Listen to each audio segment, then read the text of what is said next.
네, 이제 학기가 끝나가고 있습니다. 예, 그래서 지금 그 마지막으로 역학을 마무리 짓기 전에 이제 상대성 이론에 대한 얘기를 하면서 마무리 짓도록 하겠습니다. 보통 이제 상대론적 역학, 상대론적 역학에 대한 얘기인데요. 물론 이제 상대성 이론은 현대물리에서도 이제 배울 건데, 여기서는 역학적 관점에서 이제 다루어 보도록 하겠습니다. 물론 이제 현대물리 얘기를 앞에 좀 할 거고요. 예, 그래서 뭐 개인적인 얘기를 하자면 제가 물리학을 시작하게 된 계기가 이제 그 중학교 3학년 때 상대성 이론에 대한 책을 읽어가지고 이제 거기에 대해서 너무 감명을 받았어요. 근데 그 이유가 뭐냐면 그 상대성 이론이라고 하는 거는 완전히 생각부터 그러니까 제가 매료됐던 게 뭐냐면 아주 단순한 사실, 아주 단순한 가정으로부터 엄청난 결과들이 나오거든요. 그것도 오로지 그 생각만으로. 이제 그 놀라운 정신적 사유 과정이 너무 놀라웠어요. 이제 그래서 제가 상대성 이론에 빠져가지고 이제 물리학을 시작하게 됐습니다. 근데 그 시작하게 된 그 상대성 이론,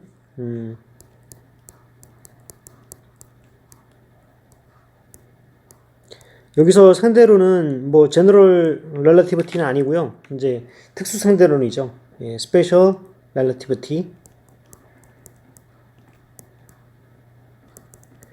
물론 저는 이제 그 중학교 때 상대론에 매료돼가지고 물리를 시작했고, 대학교 때 그 상대성 이론에 대해서 1년 동안 배웠습니다.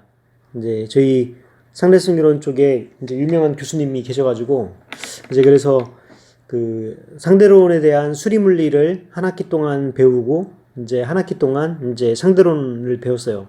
그래서 일반 상대성 이론까지 이제 다뤘는데요. 일반 상대성 이론은 이제 좀 이제 수학적인 난이도가 높기 때문에 여기서 다룰 수 있는 내용은 아닙니다.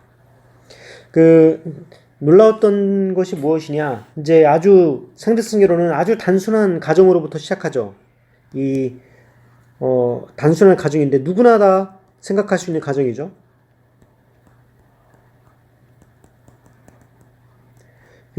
첫 번째 가정은 뭐냐? 첫 번째 가정은 빛의 속도는 일정하다 하는 거죠. 이 law of invariant of speed of light. 빛의 속도는 일정하다. 빛의 속도는 이 광원 또는 관측자의 운동과 무관하다. 빛의 속도는 광원 또는 관측자의 속도와 무관하다. 사실 이 문제는 간단한 문제가 아닙니다. 우리는 지금 빛의 속도는 일정하다라는 것을 상식적으로 알고 있는데 아인슈타인 시절에는 이것이 상식적인 일이 아니었어요. 심지어 이제 아인슈타인이 이 문제를 풀기 위해서 중학교 때부터 생각을 했거든요.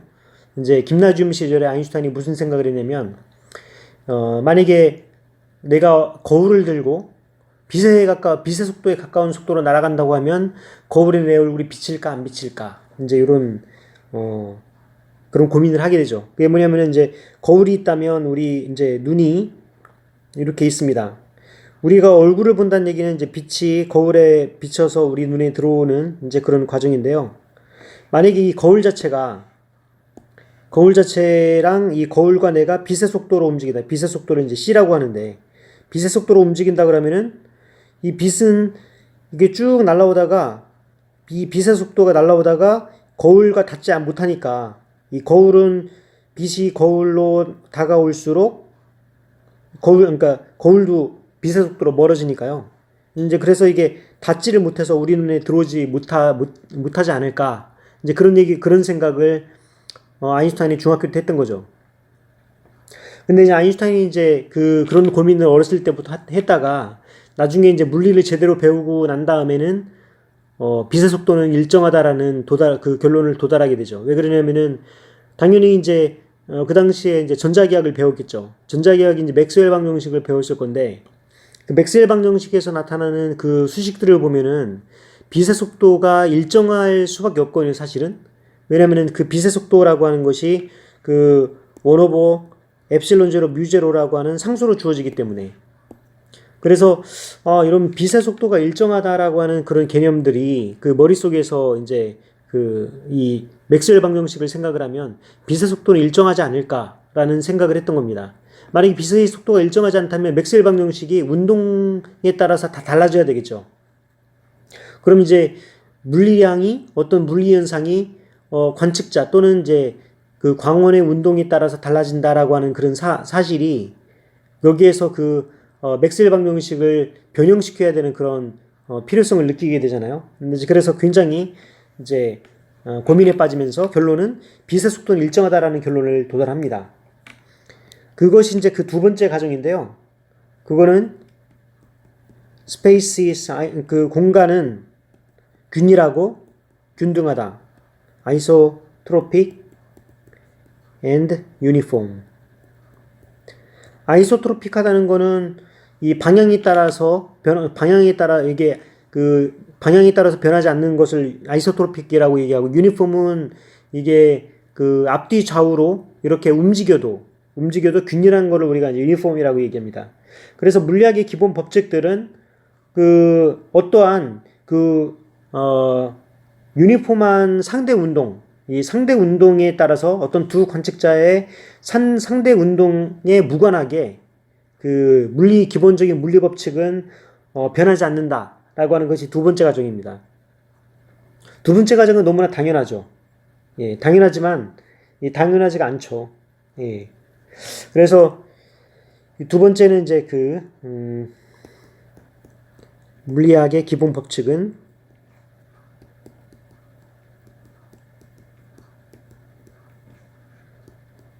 두 관측자의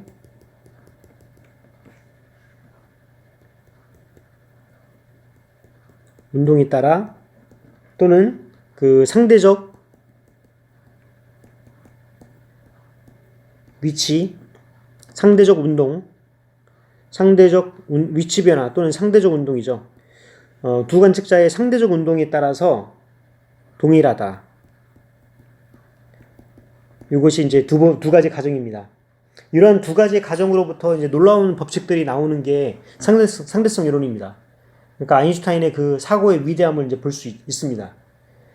근데 실제로 이제 이 빛의 속도가 일정하냐 일정하지 않느냐라고 하는 문제는 사실 굉장히 오래된 문제거든요. 그런데 이제 이 생각을 제일 먼저 한 사람이 누구냐면 사실은 갈릴레오 갈릴레이죠. 그래서 갈릴레이는 그 빛의 속도를 측정하려고 그랬어요. 근데 빛의 속도를 측정하려고 그랬는데 실패를 했습니다. 왜 실패를 했냐면은 여기서 이제 제목은 먼저 쓰고요. 갈릴리안 트랜스포메이션. 이제 갈릴레이 변환입니다.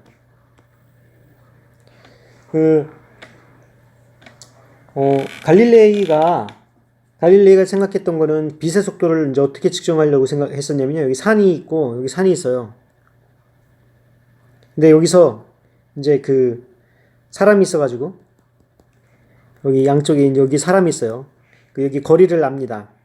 여기 거리를 알고 그래서 등을 들고 와가지고 여기서 이제 등을 껌뻑 켜는 거죠. 이 켜는 순간 이 사람도 이걸 보고서 등을 껌뻑 켜요. 그러면은 이 사람이 본 이걸 가지고서 이 사람이 반응으로 이제 키니까 요 시간차를 측정을 해가지고 빛의 속도를 측정하려고 그러는데 사실 말도 안 되는 실험이죠. 예. 그래서 실패를 하게 됩니다. 이제 그래서 이제 여기서 이제 갈릴리안 트랜스포메이션이라고 얘기하려고 그러는데요. 갈릴레오는 빛의 속도가 무진장 빠르다. 어쨌든 결로 이 실험을 통해서 깨달은 건 뭐냐면 빛의 속도는 무진장 빠르다. 예, 거의 무한대에 가깝다. 이렇게 이제 결론을 냈습니다. 그래서 그런 상황에서 이 갈릴리안 트랜스포메이션은 이제 두 개의 관측자를 우리가 생각을 하는데요. 어떤 이제 요 정지 좌표기가 있어요. 여기서 지금 이쪽이 x, y, g 이런 정지 좌표기가 있는데 이걸 우리가 s 좌표기라고 합시다. 어떤 이제 요 p 지점에 있는 그 위치를 기술하는 데 있어 가지고 여기까지 이제 거리를 우리가 요 정지좌표계에서는 R이라고 표시를 하겠죠. 그러면은 얘가 그 운동좌표계, 어떤 이제 또 다른 좌표계가 있는데, 또 다른 좌표계는 운동을 하는 좌표계죠. 운동을 하는 좌표계 또는 이제 플라임 좌표계라고 얘기를 하는데, X 플라임, Y 플라임, G 플라임. 요 플라임 좌표계는 운동하는 그 좌표계인데, 속도를 그 캐피탈 V만큼, 이 캐피탈 V만큼의 속도로 X방향으로 움직이는, X방향으로 속도 V만큼 움직이는 그런 좌표계입니다. 이제 그러면은 이 좌표계에서는, 이 좌표계에서 여기를 볼 적에, 여기에서는 이제 R 플라임으로, 플라임 좌표계니까 이렇게 보일 것이고, 여기 좌표계에는 이름을 S 플라임이라고 하죠. 그래서 이러한 거는, S 플라임은 이제 moving coordinate. 예, 무빙 코디네이트라고 얘기를 하고요. 그리고 S는 이제 reference frame. 이제 reference frame 또는 reference coordinate 이렇게 쓸 수 있습니다. 일단 이제 갈릴레이가 생각했던 건 빛의 속도가 무한하다, 빛의 속도가 무한히 빠르다라고 이제 가정을 했습니다. 예, 그러면은 지금 여기 우리가 이제 요 R 벡터는 지금 우리가 그 x, y, g 그리고 시간 t에 대한 함수고, 그리고 플라임 좌표계에 대해서도 마찬가지로 여기에 대해서 x 플라임, y 플라임, g 플라임, 그리고 t 플라임 이렇게 주어집니다. 그러면은 지금 이제 시간 같은 경우는 만약에 시간은 이제 그 t equal t 플라임 동일하다고 생각을 하고, 그리고 y랑 g랑은 변하지 않죠. y랑 g랑은 이제 그 움직임이 없는 상태니까 이제 y는 y 플라임, 이제 g는 g 플라임 이렇게 이제 되는데, 이제 문제는 x예요, x. 그 x는 정지좌표계거든요. 근데 정지좌표계인데, 이 정지좌표계로 관측을 했을 적에는 여기에서 이제 그 운동좌표계가 지금 x 플라임인데, x 플라임 플러스 vt 만큼으로 얘가 이제 그 x 플라임 자체가 vt만큼 운동하고 있는 겁니다. 반대로 이제 그 x 플라임은 x-vt죠. 그러니까 x 플라임 좌표계 이 운동하고 있는 사람하고 관측자, 그러니까 여기 s는 관측자고 얘는 운동하고 있는 사람이에요. 그러면은 어떤 피점을 관측하는 데 있어가지고, 어떤 피점을 관측하는 데 있어서 요 x라고 하는 거는 여기에서 지금 요 x 플라임, 여기서 그 x 플라임까지의 어떤 그 x 플라임의 그 좌표가 있을 것이고요. 지금 이렇게 그리니까 이제 뒤로 가서 좀 헷갈릴 수도 있는데요. 이 운동 좌표계가 앞쪽에 있다고 생각을 해보세요. 이렇게 앞쪽에 있다고 생각을 해보시면, x 플라임은 여기로부터 요만큼이 x 플라임이겠죠. x 플라임인데 vt만큼 움직였어요. vt만큼 움직였잖아요. 물론 이거는 이제 그 뒤로 간 경우고. 네, 그래서 지금 일반적으로 봤을 때는 요 x라고 하는 거는 x 플라임, 여기 x 플라임이 지금 이렇게 돼 있다라고 생각을 하면은 x 플라임은 요거 플러스 vt만큼 움직인 거죠. 네, 그래서 반대로 x 플라임이라고 여기라고 하는 거는 요 전체 x에서 요 vt만큼 빼준 거죠. 이제 그래서 요거를 우리가 알 수가 있습니다. 그래서 지금 우리가 갈릴리안 트랜스포메이션은 우리가 충분히 알 수 있는 그 코디네이트 트랜스포메이션이거든요. 제가 새로운 기능을 알았습니다. 예, 지금 이러한 갈릴리안 트랜스포메이션은 이런 상황을 우리가 이제 갈릴리안 트랜스포메이션이라고 얘기를 합니다.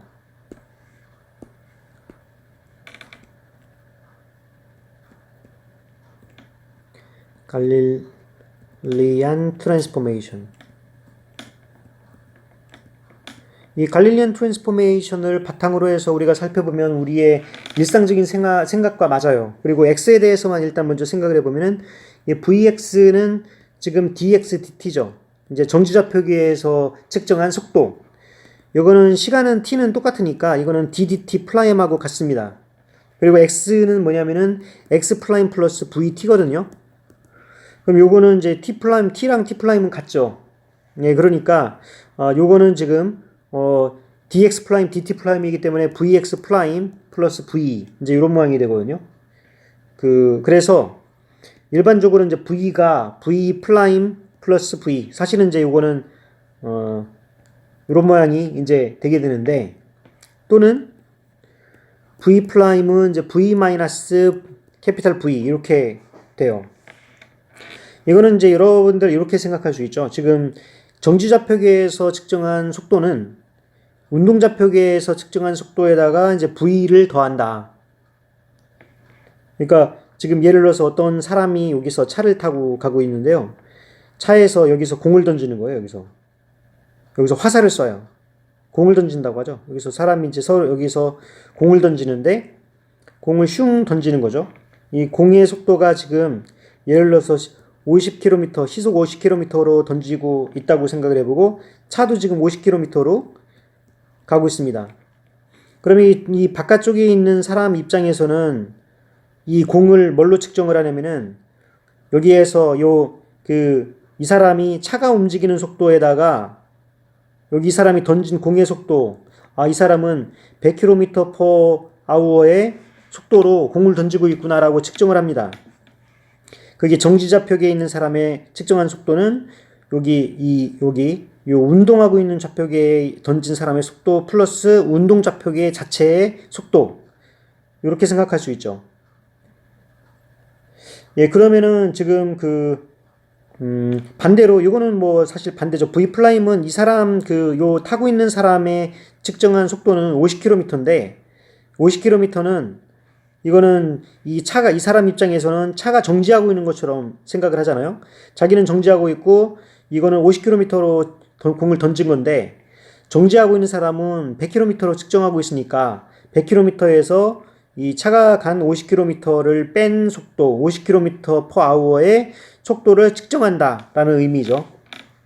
사실 직관적으로 보기에는 이게 좀 더 직관적이겠네요. 그래서 우리가 알고 있는 이제 그런 상황하고 똑같습니다.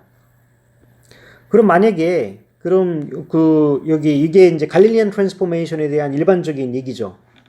그다음에 갈릴리안 트랜스포메이션은 여기에서 가속도에 대해서 생각을 해보면요. 가속도는 뭐 똑같죠. 왜냐면은 이 델타 V, 델타 T 이렇게 된 거랑 지금 델타 V 프라임, 델타 T 프라임 하면은 이 속도가 일정하기 때문에 이 운동좌표계의 속도가 일정하기 때문에 얘는 의미가 없고 요 가속도는 똑같습니다. 그래서 지금 이 정지좌표계에서든지 운동좌표계에서든지 힘은 변하지 않습니다.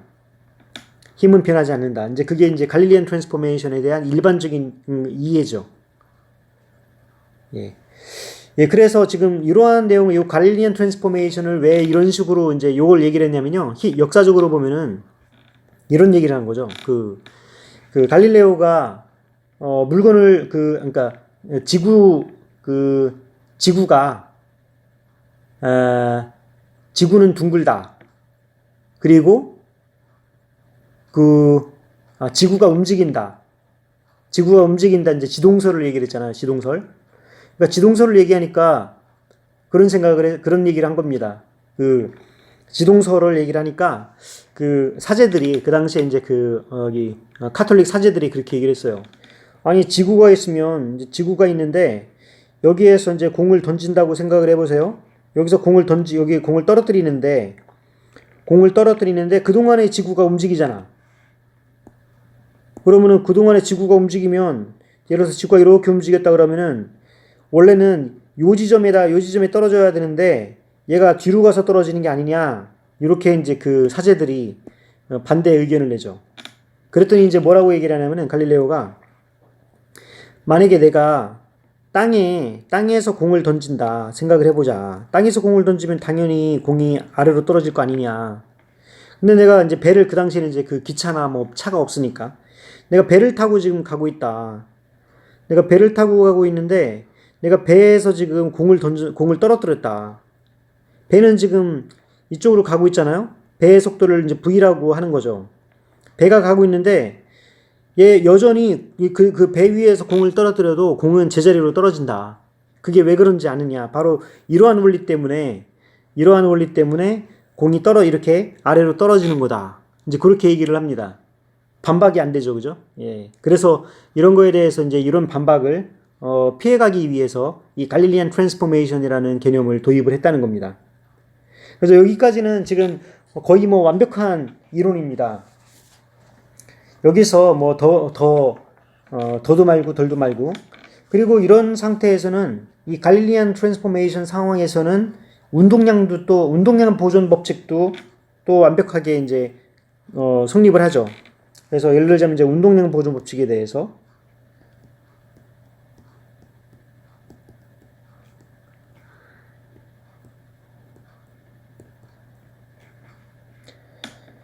운동량 어떤 두 개의 입자가 이제 충돌을 하는 겁니다.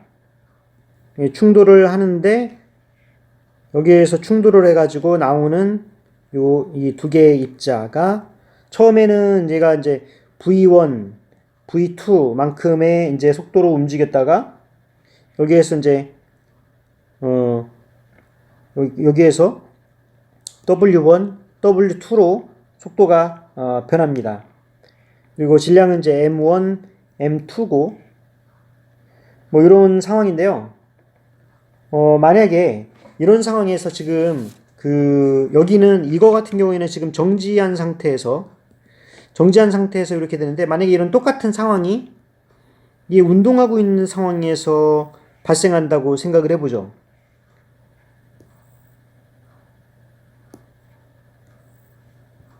이 자체가 운동하고 있습니다. 아까 보니까 참 뭔가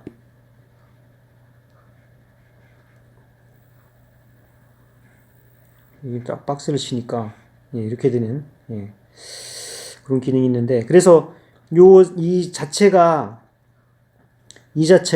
속도 V만큼 지금 움직이고 있습니다. 그러니까 지금 이거는 이제 비행기 안에서 이제 충돌 실험을 하고 있다, 이제 그렇게 생각하시면 되겠네요. 뭐 정지하고 있든 운동하고 있든 여전히 얘는 운동량 보존 법칙이 성립을 합니다. 처음에 이제 이니셜 카이네틱 에너지,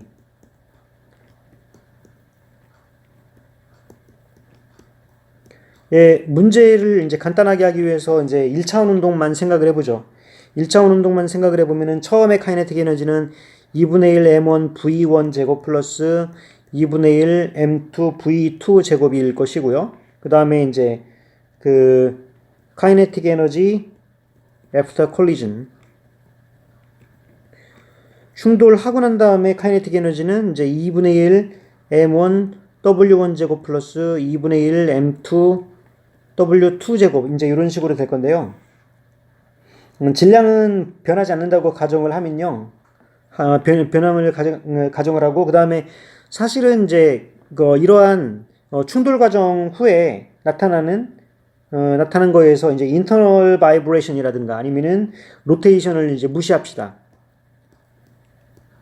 그러니까 당구공 같은 경우에는 딱 얘가 맞으면 회전을 하거나 뭐 그러잖아요. 이제 이런 회전을 하고 그러면 속도가 줄어들죠, 아무래도. 그리고 아니면은 거기에서 용수철처럼 부딪혔을 때 용수철처럼 이렇게 뭔가 탄성을 갖고 있는 이제 그런 거라든가 이제 그런 것들 다 무시합시다.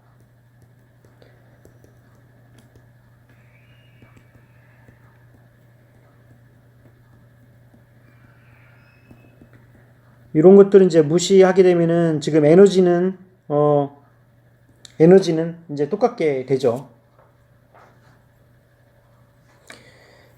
그러면 그리고 이제 우리가 이제 플라임 좌표계는 아까 위에서 이제 봤지만 플라임 좌표계는 정지 좌표계 마이너스 V 이제 이렇게 됐잖아요. 그래서 이걸 보시면 이제 V1 플라임이라고 하는 거는 V1 마이너스 V, 그리고 V2 플라임은 V2 마이너스 V 이렇게 될 것이고, 그리고 W1 이게 지금 운동하고 있는 상황입니다. 지금 운동하고 있는 상황에서 지금 보면요, W1 플라임은 W1 마이너스 V, 그리고 W2 플라임은 W2 마이너스 V 이제 이렇게 되죠.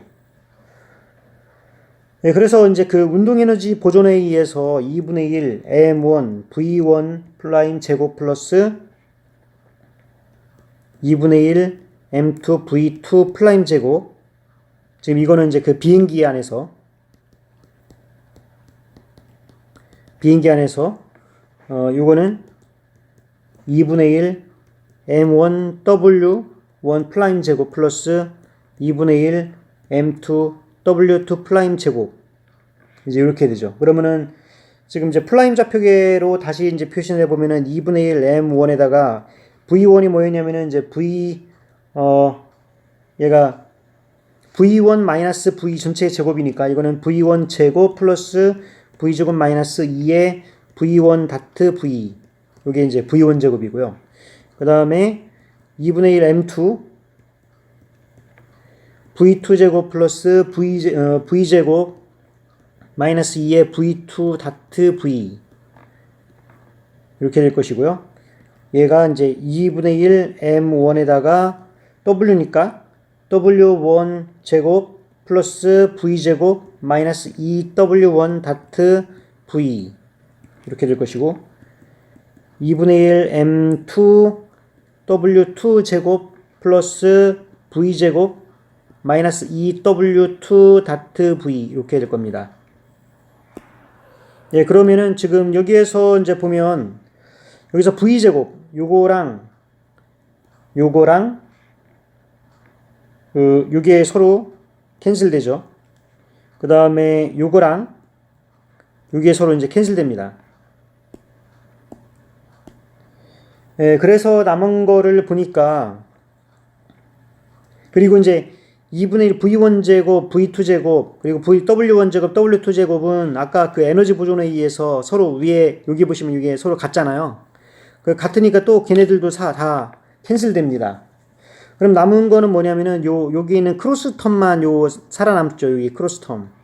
이 크로스 텀만 살아남고 이제 부호는 마이너스를 다 플러스로 빼고 요거를 해보면 지금 캐피탈 V도 또 이제 다 공통적으로 있으니까 다 뺄 수 있어요. 그래서 이거를 보면은 M1 V1 플러스 M2 V2는 M1 W1 플러스 M2 W2 이제 이렇게 된다는 걸 알 수 있어요. 그러니까 여기서 이제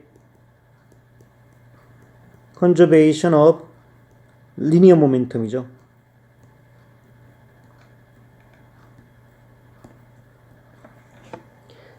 네, 그래서 지금 이렇게 그 정지좌표계에서 충돌을 하든지, 뭐 운동좌표계 안에서 충돌을 하든지, 운동량 보존은 여전히 보존된다 하는 것이 그 갈릴리안 트랜스포메이션입니다.